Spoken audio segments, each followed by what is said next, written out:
I'm using the OAI version of the software, and I'm using a standard U30S.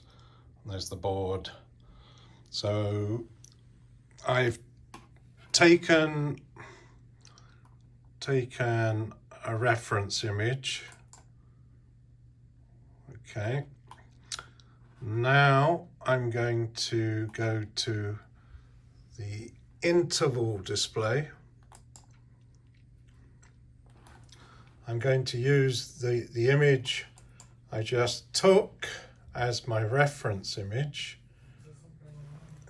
and then I'm going to press the live image. Now, because I haven't changed the board, nothing has changed there, so let me just change the board. And this is what I think they mean by the ghost image. I've not touched the camera setting or anything, but now I'm just lining up manually. I'm just using my steady hand. Okay, oops, right, so that's probably close enough, but I can use this little button here which will analyze the image and line them up. There you go. So if you haven't got jigging or a steady hand, you can cheat, get it close and then press that button. Okay, so now we can turn on the interval display and it will flick between the base image and the live image. I'm just going to slow down the interval a bit there.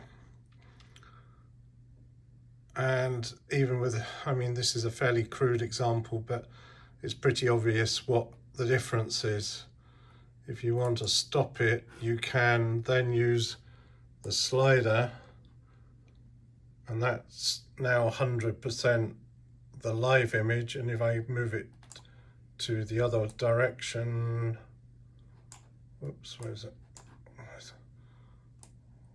The mouse is sticking on the table. There you go. So that's the reference image. You can just quickly, there's 50-50.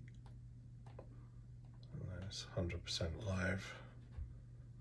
Okay, and then go back to this. Okay, so this is the OAI software interval display.